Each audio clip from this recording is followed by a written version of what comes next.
Hello friends, আমি শুভম। দেখলাম প্রজাপতি 2 এর নতুন গান প্রজাপতি। কেমন হলো গানটা, চলুন সেটা নিয়ে একটু কথা বলে নিই। জিৎ গাঙ্গুলি মিউজিক দিয়েছে, জিৎ গাঙ্গুলি গেয়েছে। কেমন হলো গানটা? এই গানটা এক কথায় খুব সুন্দর গান হয়েছে। যদি আর একটা ডিপার্টমেন্ট একটু ভালো হতো, গানটাকে হয়তো আমি খুব ভালো বলতে পারতাম, কিন্তু সেটা হয়তো বলতে পারবো না। কিন্তু গানটা ভালো একটা গান হয়েছে। আমি আসছি কোন জিনিসটা আমার খারাপ লেগেছে বা কোন জিনিসটার জন্য আমি এই কথাটা বললাম, কিন্তু তার আগে ভালো দিকগুলো বলে দিই। জিৎ গাঙ্গুলি মিউজিক দিয়েছে, জিৎ গাঙ্গুলি গেয়েছে, এবং অনেকদিন বাদে জিৎ গাঙ্গুলির গলায় গান শুনতে পেলাম। এবং জিৎ গাঙ্গুলি কিন্তু ভালো সিঙ্গার। এটা কেন আমি এত জোর দিয়ে বলছি, কারণ এরকম অনেক মিউজিক ডাইরেক্টরকে আমরা দেখেছি যারা মিউজিক হয়তো খুব ভালো দেয়, মিউজিক ডাইরেক্টর হিসাবে খুব ভালো, কিন্তু তারা সিঙ্গার হিসাবে ভালো নয়। আমরা এরকম অনেক মিউজিক ডাইরেক্টরকে দেখেছি। জিৎ গাঙ্গুলি কিন্তু সেরকম নয়। জিৎ গাঙ্গুলি মিউজিক যেরকম ভালো দেয়, জিৎ গাঙ্গুলি গায়ও খুব ভালো, এবং স্পেশালি জিৎ গাঙ্গুলির গলায় ডান্স সং খুব ভালো যায়।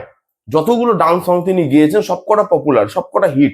যখন রিলিজ করেছিল তখন সবকটা চার্ট বাস্টার হয়েছিল। এখানেও এটাও একটা ডান্স সং, এবং এখানেও না জিনিসটা শুনতে ভালো লাগছে। জিৎ গাঙ্গুলির গলায় মানিয়েছে গানটা, যেভাবে জিৎ গাঙ্গুলি নিজের গায়কি দিয়েছে গানটার মধ্যে, গানটার সঙ্গে যাচ্ছে, বেমানান লাগছে না। এবং জিৎ গাঙ্গুলি যেহেতু ভালো সিঙ্গার, তো তার গলায় গান যেহেতু আছে, গানটা ভালো লাগছে। লোকেশন ভালো, লন্ডনে শুট করা, এবং লন্ডনে যখন আপনি শুট করছেন তখন আলাদা একটা গ্র্যান্ডার সেই জায়গাটাই আপনাকে প্রোভাইড করে দেয়, বিকজ ইটস লন্ডন। তো সেখানে এই গ্র্যান্ডারটা দিতে পারছে গানটা। তার সঙ্গে গানটার মিউজিক ভালো, জিৎ গাঙ্গুলি অসাধারণ একটা মিউজিক দিয়েছে, লিরিক্সটা ভালো। এই গানটার মধ্যে সব জিনিস যদি আপনি দেখেন, মা বাবা ছেলে তাদের কেমিস্ট্রি, বাবা মেয়ে তাদের কেমিস্ট্রি, এখানে দেবদা এবং আমাদের হিরোইন তাদের মধ্যে কেমিস্ট্রি, সেই কেমিস্ট্রি গুলো কিন্তু ওয়ার্ক করছে, কেমিস্ট্রি গুলো ভালো লাগছে দেখতে। কিন্তু এই গানটার মধ্যে সমস্যাটা কোথায় জানেন?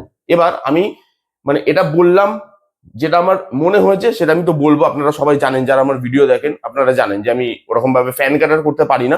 যেটা আমার মনে হয়, যেটা আমার দেখে ফিল হয়, সেটাই আমি বলি। তো এখানেও ওই একটা জিনিস যদি ভালো হতো, গানটা আরো বেটার হতে পারতো। সেটা হচ্ছে গানটা না ভিজুয়ালি খুব একটা অ্যাপেলিং নয়। ভিজুয়ালি দেখুন, লুক অ্যান্ড ফিলটা তো দেখতে ভালো লাগছে, যেহেতু লন্ডনে শুট করা, গ্র্যান্ডারটা দিচ্ছে, কিন্তু এই গানটা যে টোনের গান, মিউজিকটা যে টোনের মিউজিক, গানটা না একটা, গানটার মধ্যে একটা ডান্স এলিমেন্ট আছে, কিন্তু সেইভাবে গানটাকে শুট করা হয়নি। গানটা যেভাবে কোরিওগ্রাফি করা হয়েছে, আমার মনে হয় যে কোরিওগ্রাফারকে আরেকটু বেটার এই গানটা ভাবতে হতো, যে গানটা কি মুডের গান, গানটা লিরিক্সটা কি বলতে চাইছে, বা মিউজিকটা কি টোনের মিউজিক। তো সেখানে তাদের কেমিস্ট্রি গুলো দেখিয়েছে, যে তারা মাঠে খেলছে, পিকনিক করছে, পিকনিক মুডে আছে, লন্ডন ঘুরছে, কিন্তু গানটার মধ্যে যে ডান্স এলিমেন্টটা, সেই ডান্স এলিমেন্টটা কোথাও দেখতে পেলাম না। যেখানে দেবদা আছে, যেখানে মিঠুনদা আছে, সেখানে তাদেরকে দিয়ে যে আমি একটু ডান্স মুভ করাবো, যে যে বিট আপলিফট হচ্ছে, সেই আপলিফট জায়গাগুলো আমি ডান্স করাবো তাদের দুজনকে দিয়ে। দেখুন, মিঠুনদার বয়স হয়েছে, তো আগে যেরকম ডান্স করতে সেরকম তো অবভিয়াসলি করতে পারবে না বয়সের কারণে, কিন্তু তবুও তাদেরকে যদি ওই জায়গাটা আরো ভালোভাবে প্রেজেন্ট করা যেত। তাদের কেমিস্ট্রি ভালো লাগছে, বিকজ প্রজাপতি মনে তাদের কেমিস্ট্রি অলরেডি ওয়ার্ক করেছে। যে মেয়েটা, বাচ্চা মেয়েটা, চাইল্ড আর্টিস্ট, সে খুব মিষ্টি, তার সঙ্গে এর আগের গানটা তো দেবদার কেমিস্ট্রি ওয়ার্ক করেছে, কেমিস্ট্রিটা ওয়ার্ক করছে, লোকেশনটা ভালো, কিন্তু গানটা যেই পাওয়ারটা জেনারেট করছে, গানটার ভিজুয়ালটা বা ডান্সটা বা গানটা যেভাবে কোরিওগ্রাফি করা হয়েছে, সেই জিনিসটাই পাওয়ারটা জেনারেট করতে পারছে না। যার জন্য কি হচ্ছে, শুনতে আপনার হেডফোনে ভালো লাগবে। আমি দুভাবেই শুনেছি, ভিজুয়ালিও দেখেছি, শুনেছি, একসাথে দুটো করেছি। আবার একটা টাইমে আমি খালি হেডফোনেও গানটা শুনেছি, ভিজুয়াল না দেখে। হেডফোনে যখন আপনি শুনছেন, গানটা আরো বেশি বেটার লাগছে। যখনই ভিডিওর সঙ্গে আপনি গানটা দেখছেন, তখনই আপনার মনে হচ্ছে যে ভিডিওটায় না কোথাও খামতি থেকে যাচ্ছে। তারা মজা করছে, তারা পিকনিক করছে, কিন্তু গানটা আরো বেশি এনার্জি চাইছে, গানটার মধ্যে আরো বেশি এনার্জি ডেলিভার করার জায়গা ছিল, যে জিনিসটা ভিজুয়ালি আমরা দেখতে পাচ্ছি না। তাদের চারজনকে যদি আরেকটু বেশি অ্যাক্টিভ দেখানো যেত, তাহলে আমার মনে হয় বেশি ভালো হতো।